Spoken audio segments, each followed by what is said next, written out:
3월 29일 주일 저녁 영상 예배에 오신 여러분들을 진심으로 환영합니다. 사도신경으로 신앙 고백하시겠습니다. 전능하사 천지를 만드신 하나님 아버지를 내가 믿사오며 그 외아들 우리 주 예수 그리스도를 믿사오니 이는 성령으로 잉태하사 동정녀 마리아에게 나시고 본디오 빌라도에게 고난을 받으사 십자가에 못 박혀 죽으시고 장사한 지 사흘 만에 죽은 자 가운데서 다시 살아나시며 하늘에 오르사 전능하신 하나님 우편에 앉아 계시다가 저리로서 산 자와 죽은 자를 심판하러 오시리라.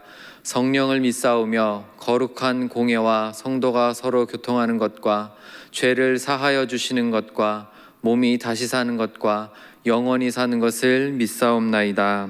아멘. 찬송가 320장 찬양하겠습니다.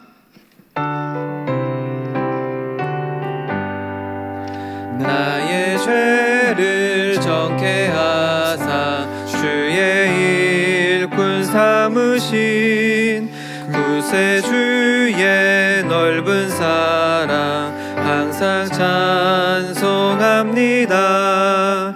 나를 일꾼 삼으신 주 크신 능력 주시고 언제든지 주 뜻대로 사용하여 주소서. 내게 부어주시려고 은혜 예비하신 주의 은혜 채워주사 능력 있게 하소서.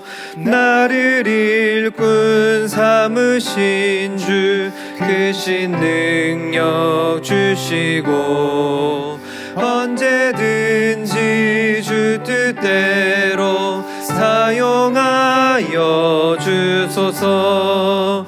죄의 짐을 풀어주신 주의 능력 크도다. 나를 피로 사신 예수 내 맘속에 오소서. 나를 일꾼 삼으신 주 크신 능력 주시고 언제든지 주 뜻대로 사용하여 주소서. 주여 내게 성령으로 충만하게 채우사 생명수가 강물처럼 흐르게 하옵소서. 나를 일꾼 삼으신 주 크신 능력 주시고 언제든지 주 뜻대로 사용하여 주소서. 아멘. 아멘. 찬송가 323장 부름받아 나선 이 몸 찬양하겠습니다. 부름받아 나선 이 몸 어디든지 가오리다. 괴로우나 즐거우나 주만 따라가오리니 어느 누가 막으리까. 죽음인들 막으리까. 어느 누가 막으리까. 죽음인들 막으리까. 아골골짝 빈들에도 복음 들고 가오리다. 소돔 같은 거리에도 사랑 안고 찾아가서 종의 몸에 지닌 것도 아낌없이 드리리다. 종의 몸에 지닌 것도 아낌없이 아낌없이 드리리다. 존귀 영광 모든 권세 주님 홀로 받으소서. 멸시천대 십자가는 제가 지고 가오리다. 이름 없이 빛도 없이 감사하며 섬기리다. 이름 없이 빛도 없이 감사하며 섬기리다.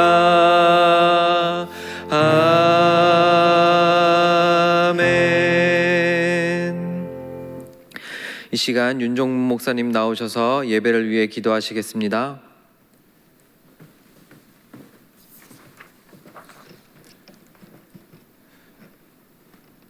하나님 아버지, 한 주간 수많은 어려움과 아픔 속에서 살아갈 지혜를 주시고 오늘 하루 말씀 안에서 안식하게 하시는 은혜에 감사드립니다. 언제나 함께하길 원하시는 아버지의 마음을 알면서도 지혜 없고 의지도 없어 어느새 예배도 마음도 그리고 우리의 삶도 흐트러져 버린 주의 백성을 불쌍히 여겨 주시옵소서. 하나님, 우리의 처한 상황을 보시옵소서. 함께 모여 예배하지 못해 마음 아파하면서 이 아픔이 언제 끝날지 몰라 막연하기만 한 우리의 상황을 보시옵소서. 무엇보다도 이 시간 각자의 초소에서 예배하는 우리 일산교회 교우들을 기억하여 주십시오. 이러한 상황에서도 여전히 삶의 자리에서 씨름하고 가정을 위해 생계를 위해 애쓰는 교우들을 기억하시고 특별히 우리 가운데 건강의 어려움, 경제적인 어려움으로 신음하고 있는 교우들도 있사오니 주여 불쌍히 여기시고 지켜 주시옵소서. 주님, 전 세계로 확산된 코로나19를 보면서 우리 사람의 무력함과 지혜 없음을 봅니다. 이 어려움을 극복할 수 있는 지혜와 능력을 허락하시고 치료하여 주시옵소서. 특별히 계속해서 연기되는 개학 일정으로 교육의 권리를 누리지 못하는 수많은 학생들을 위로하시고 큰 혼란이 없도록 주여 인도하여 주시옵소서. 이 시간 말씀을 전하실 정혜주 목사님을 강권적으로 붙드시사 성령 충만한 말씀이 선포되게 하시고 또 그 능력의 말씀이 우리의 영혼을 위로하며 살아갈 소망과 새 힘이 되는 은혜가 넘치게 하여 주시옵소서. 우리 주 예수님의 이름으로 기도합니다. 아멘.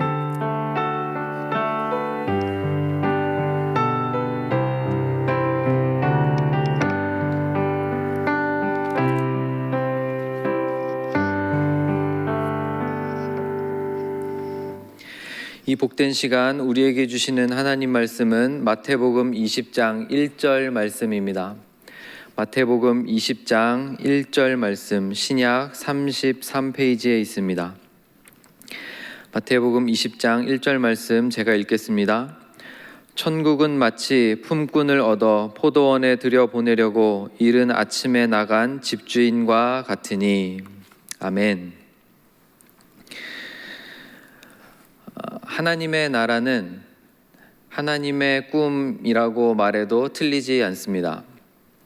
창세 전부터 하나님께서 작정하시고 계획하시고 섭리 가운데 지금까지 신실하게 이루어 가고 계시는 그 한 가지 목적이 있다면 그것은 하나님의 나라를 세워내시는 것입니다.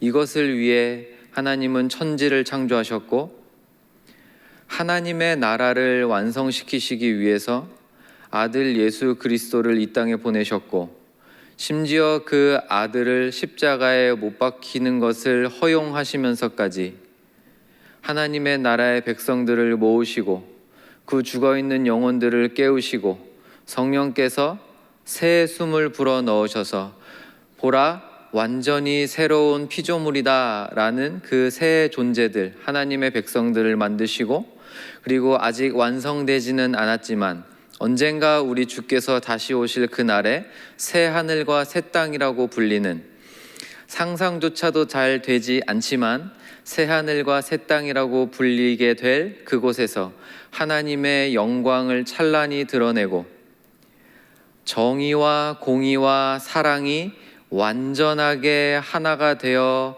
이루어지는 그 나라를 하나님께서는 세우고야 마실 겁니다. 구약에서는 이 하나님의 나라를 이런 식으로 표현합니다. 사자와 어린 양이 함께 뛰노는 나라. 창세기 맨 처음부터 원수가 되어버린 그 여인의 아들, 그리고 뱀이 이사야서에 보면은 어린아이가 독사굴에 손을 넣어도 그 독사가 물지 않는 그 나라. 창과 칼, 사람을 찌르고 피를 흘리게 만드는 그 아픔의 도구가 다 변하여서 낯으로 변하는, 보습으로 변하는 그 나라. 구약은 하나님의 나라를 이렇게 표현합니다. 오늘 저희가 읽은 이 본문은 사실 1절부터 굉장히 긴 본문인데 16절까지인데 1절만 같이 읽었습니다. 왜냐하면 1절이 제일 중요하기 때문에 그렇습니다. 예수님께서 이 땅에 성육신 하시고 30살 되셔서 공생애를 시작하시자마자 하셨던 첫 번째 설교는 회개하라, 천국, 하나님의 나라가 가까이 왔다라는 설교였습니다. 그러니까 예수님도 하나님의 나라를 이 땅에 이루시기 위해서 오신 것이죠. 그런데 하나님의 나라를 이미 구약의 유대인들은 알고 있었어요. 자신들이 하나님의 백성이고 하나님의 나라라는 것을 알고 있었어요. 그런데도 불구하고 예수님은 다시 하나님의 나라를 세우시겠다고 선언하고 계시는 것입니다. 그러면서 이 하나님의 나라를 백성들에게 설명하시는데, 유대인들에게 설명하시는데, 하나님의 백성이라고 자부하는, 율법을 받았다고 자부하는, 할례를 받아서 아브라함의 자손이 되었다고 하는, 하나님이 직접 아브라함한테 내가 아브라함에게 무엇을 감추겠느냐라고 말하는 그 아브라함이 우리의 조상이다, 내 아버지의 아버지다 라고 말하는 이 유대인들이 하나님의 나라를 이해하지를 못합니다.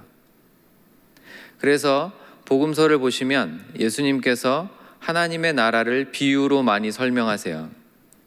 알아듣기 쉽게 설명하시면서도 구약의 그 예언의 말씀들, 눈이 있어도 보지 못하고 귀가 있어도 듣지 못하는 백성들, 그 예언의 말씀을 이루시기 위해 하나님의 나라를 쉽게 비유로 설명하시면서도 그 듣는 비유를 사람들이 깨닫지 못하게 하십니다. 이게 하나님 나라의 신비로움 중에 하나예요. 감춰져 있는 하나님의 나라, 은밀한 하나님의 나라이거든요. 근데 오늘 우리가 읽은 이 비유는 이렇게 시작합니다. 20장 1절에 천국은 마치 품꾼을 얻어 포도원에 들여보내려고 이른 아침에 나간 집주인과 같다라고 말해요. 잘 보셔야 돼요.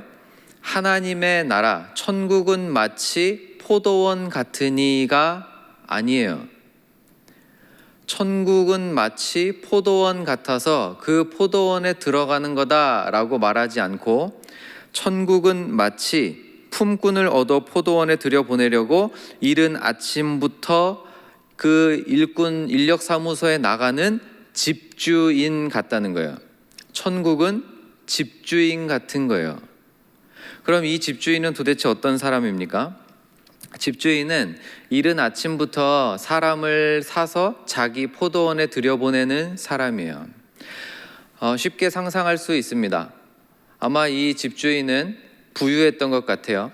그래서 포도원을 만들어 놓고 이제 포도를 잘 키웠겠죠. 그런데 갑작스럽게 인력이 필요할 때가 있습니다. 바로 수확할 때입니다. 포도가 막 익어서 하루 이틀 차이로 이 포도의 품질이 나뉜다고 하기 때문에 그 단기간 내에 하루나 이틀 사이에 인력을 막 동원해서 포도를 한 번에 따야만 극상품의 포도를 얻을 수가 있는 거예요. 그래서 집주인이 이렇게 포도원을 만들어 놓고 인력소 사무소에 가서 아침 일찍부터 오후 5시까지, 보통 오후 6시까지 일을 한다고 봤을 때 오후 5시까지 인력사무소에 나가서 사람을 사오는 걸 보면 포도 딸 때가 됐구나 라고 생각할 수 있습니다. 그래서 새벽부터 나가서 사람을 사오고, 내가 오늘 당신과 계약을 하고 내 포도밭에 가서 당신이 열심히 일해주면 내가 한 데나리온을 주겠습니다 약속하고, 또 얼마 있다가 또 나가서 사람을 사오고, 정오에도 나가고 3시에도 나가고 심지어 5시에도, 오후 5시에도 나가서 사람을 사서 자기 포도원에 들여보내요. 그리고 6시가 돼서 이제 퇴근할 시간이 왔습니다. 즐거운 시간이죠. 이제 계산하는 시간이에요. 집주인이 옵니다. 거꾸로 계산을 하기 시작해요. 오후 5시에 들어온 사람한테 가서 한 데나리온을 줍니다. 그러면 상식적으로 1시간 일했는데 한 데나리온 받으면, 3시간 일했으면 3데나리온을 받고 10시간 일했으면 10데나리온을 받는 게 공평하잖아요. 합리적이잖아요. 이게 논리적이죠. 근데 이 집주인은 그렇게 하지를 않습니다. 이게 왜 이렇게 중요한 문제냐면, 천국은 마치 집주인 같기 때문입니다. 천국이 불공평한 곳이면 어떡하죠? 천국이 불합리한 곳이면 어떻게 되는 겁니까? 저희가 이 세상을 살 때 가장 힘들고 가슴 아파하는 것 중에 하나가 무엇입니까? 불합리한 것들이잖아요. 정의롭지 못한 것들, 선이 지는 것 같고 악한 것들이 득세하는 것 같은 이 세상을 보고 저희가 탄식하는 것 아닙니까? 근데 지금 이 비유에 따르면 공평하지가 않은 것 같아요. 근데 문제는 천국이 집주인 같다라고 예수님께서 말씀하셨다는 겁니다. 그럼 도대체 이 집주인은 어떤 생각을 가진 겁니까? 이렇게 생각하시면 좀 쉬우실 것 같아요. 이 집주인은 왜 오후 5시에까지 나가서 1시간도 채 일하지 못할 사람을 자기 포도원에 넣는 겁니까?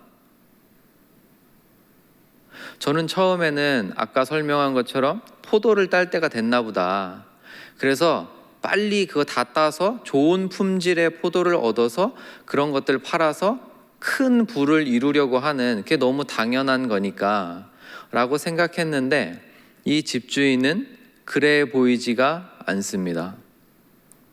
오히려 이 집주인은 포도원을 만들어 놓고 사람들을 사기 위해서 포도원을 만든 사람 같아요. 이게 이해되십니까? 포도원을 만든 이유가 돈을 많이 벌기 위해서가 아니고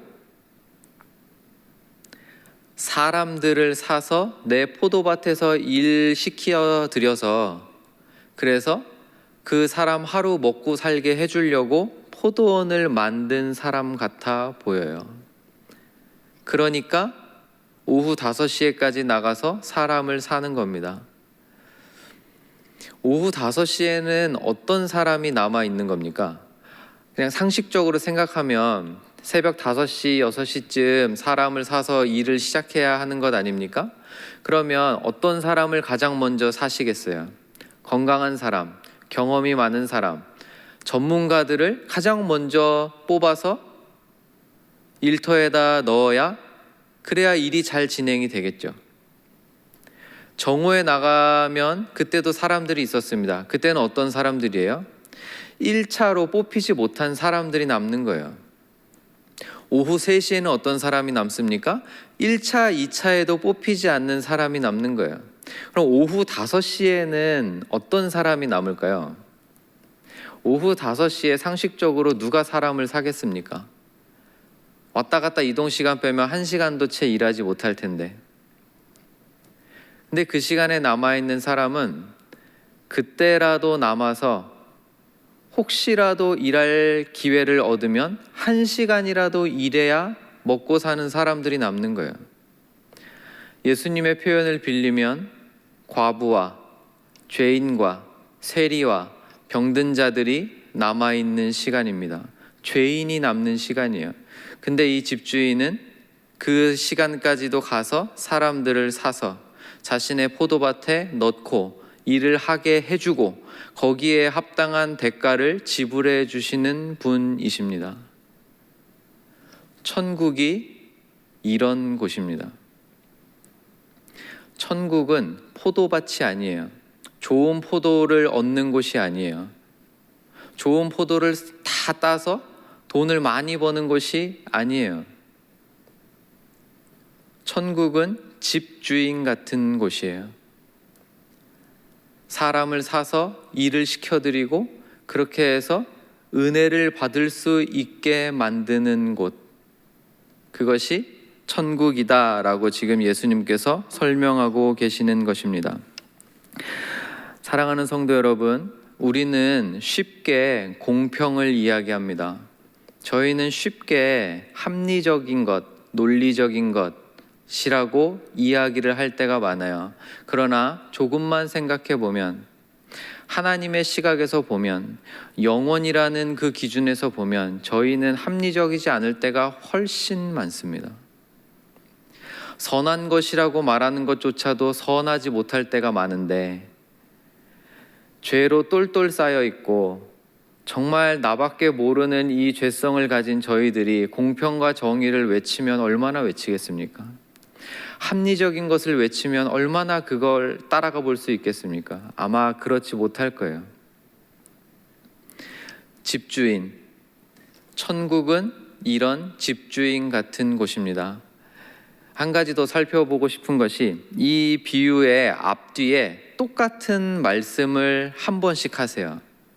그게 뭐냐면 마태복음 19장에서 베드로가 이렇게 물어봐요. 예수님한테, 예수님, 우리가 가진 것을 모든 것 다 내려놓고 주님을 따랐습니다. 가장 먼저 따랐습니다. 그럼 저희는 뭘 얻게 될까요? 그때 예수님께서 뭐라고 하시냐면 19장 30절에 먼저 된 자로서 나중되고 나중된 자로서 먼저 될 자가 많으니라 라고 베드로를 약간 혼내세요. 그리고 이 비유가 다 끝난 뒤에도 맨 마지막으로 16절에 이와 같이 나중된 자로서 먼저 되고 먼저 된 자로서 나중되리라 라고 비유의 결론을 맺으십니다. 천국은 마치 일꾼들을 사다가 포도원에 넣는 집주인 같은데 이 비유의 맨 마지막은 먼저 된 자가 나중되고 나중된 자가 먼저 된다는 거예요. 사랑하는 성도 여러분, 이것이 하나님 나라의 공평입니다. 이것이 하나님 나라의 법칙이에요. 하나님의 나라에 먼저 들어간 자들은 어떤 자들입니까? 동일하게 죄인이에요. 동일하게 자신의 생명을 건져낼 수 있는 능력이 없는, 다 십자가에 매달려서 하나님의 진노의 심판을 받아야 하는 그 죄인들인데, 그래도 그 중에서 먼저 예수 그리스도를 만나고 먼저 예수님의 사랑을 경험하고 먼저 성령의 도우심들을 경험해 본 사람들이 그 포도밭에 먼저 들어가서 일을 시작하는 거예요. 하나님께 먼저 부여받은 사명이 있는 거예요. 각 사람에게 주신 사명이 다 다르잖아요. 어떤 사람은 먼저 부르셔서 조금 더 큰 일, 그래도 조금 더 큰 일을 맡겨주시고 당연히 그 일을 감당해낼 능력이 없지만 성령께서 함께 하셔서 감당해낼 수 있게 만들어주시는 은혜를 경험한 자들이 먼저 포도밭에 들어간 자들입니다. 그러면 먼저 포도밭에 들어간 자들이 보여야 할 마땅한 태도는 무엇입니까? 저같이 부족한 것을 불러주시고 사랑해주시고 믿어주시고 이 일을 성공시킬 수 있는 힘과 능력이 없는 것 아시면서도 내가 도와줄 테니까 해, 괜찮아, 격려하셔서 결국은 그 일을 맡기셔서 성공시켜 주시는, 하나님의 나라의 일을 맡겨주시고 그 나라를 세워가는 데 쓰임받게 해주신 그 은혜에 감사드리는 것이 먼저 포도밭에 들어간 자들이 마땅히 보여야 할 자세인 것입니다. 먼저 들어온 자들이 나중에 들어온 자들을 보고는 그럼 어떻게 해야 합니까? 내가 몇 시간 먼저 들어왔는데 잘 보고 배우라고 이렇게 목에 힘 주면서 말을 해야 되는 겁니까? 그렇지 않잖아요. 지금 이 비유는 하나님의 나라가 어떤 원리를 가지는지, 하나님께서 자신의 나라를 아들을 왕으로 세우실 그 나라, 예수 그리스도의 나라가 어떤 원리, 하나님이 기뻐하시는 그 원리가 무엇인지를 가르치면서 동시에 지금 이 땅에서 먼저 부름받은 자들이 정신 못 차리고 베드로처럼 우리가 제일 먼저 주님 따랐는데 우리 뭐 하나 얻습니까? 막 이런 얘기할 때, 이 비유 끝나자마자 제자들의 엄마 오셔가지고 이렇게 막 치맛바람 휘날리면서 우리 아들 주님 옆에 앉혀달라고 이런 얘기할 때, 하나님의 나라는 그런 곳이 아니다 설명하고 계시는 것입니다. 제자들이 결국 어떻게 됩니까? 한 명도 빠짐없이 순교의 자리에 서요. 한 명도 빠짐없이 가장 낮은 자리에 나아가는 것입니다. 왜요? 그게 하나님 나라에서는 큰 자이기 때문에 그렇습니다. 사랑하는 성도 여러분, 하나님의 나라는 이런 곳입니다. 담임 목사님께서 새벽마다 탕자의 비유 길게 설교하셨는데, 첫째 아들이 결국 삐져서 막 툴툴댈 때 아버지가 뭐라고 달래십니까? 얘야, 너는 나와 함께 있었으니 내 것이 전부 네 거 아니냐. 근데 먼저 들어온 이 아들이, 아버지와 계속 같이 있었던 이 아들이 잘 모르는 거예요. 먼저 포도밭에 들어온 자들이 잘 모르는 거예요. 직분을 받으셨습니까? 그럼 먼저 포도원에 들어가셨네요. 그럼 저를 포함해서 사역자들은, 직분자들은 어떻게 하나님의 나라를 세워야 하는 것입니까? 먼저 은혜를 받은 자답게 하나님의 나라를 세워가는 것입니다. 그럼 하나님의 나라는 어떻게 세워집니까? 예수 그리스도께서 구약의 그 수많은 율법들, 하나님 나라의 백성이 마땅히 지키며 살아야 하는 그 하나님 나라의 법을 딱 한 줄로 정리하시잖아요. 두 가지. 하나님을 사랑하고 내 이웃을 내 몸과 같이 사랑하라. 하나님의 나라는 사랑의 법으로만 다스려지는 나라예요. 그럼 이거 합치면 먼저 포도밭에 들어간, 부족하지만 그래도 충성되이 여겨주셔서 직분 받은 직분자들은 사랑하면서 살아야 될 줄 믿습니다. 사랑은 무엇입니까? 1번이 사랑은 언제나 오래 참고 온유하며 헌신하고 인내하고 섬기고 낮아져서 서로 사랑할 때, 예수님께서 요한복음에 너희가 서로 사랑하면 이로써 세상이 너희를 보고 내 제자인 줄 알리라 라고 말씀하시는 것입니다. 하나님의 나라는 이런 나라입니다. 하나님의 나라는 영광스러운 곳입니다. 하나님의 나라는 눈물이 없는 곳입니다. 하나님의 나라는 그 하나님의 찬란한 영광이 태양보다 더 밝게 빛나서 태양빛이 필요가 없는 곳입니다. 하나님의 나라는 의와 정의와 공의와 사랑이 완전하게 하나가 되는 곳입니다. 이것을 저희가 다른 표현으로 은혜가 왕노릇하는 나라라고 표현하기도 하고, 또 다른 말로 하나님의 통치가 이루어지는 나라라고 표현하는 것입니다. 천국은 포도밭이 아니에요. 천국은 포도밭을 만들어 놓고 어떻게든 죄인들을 불러서 포도밭에 넣어주시는 집주인 같은 나라입니다. 간절히 바라기는 이 말씀이 저희의 신앙생활에 기둥처럼 세워졌으면 좋겠습니다. 은혜가 왕노릇하는 나라예요. 너무 쉽게 정의와 공의와 공평을 말하지만 거기에 사랑이 빠지면 하나님의 나라는 아닙니다. 하나님의 나라는 정의와 공의와 사랑이 완전히 하나가 되는 나라입니다. 사랑으로만 다스려지는 나라, 은혜가 왕노릇하는 나라, 우리 주 예수 그리스도의 나라입니다. 그리고 또 한 가지, 먼저 된 자가 나중되고 나중된 자가 먼저 되는 곳이 하나님의 나라입니다.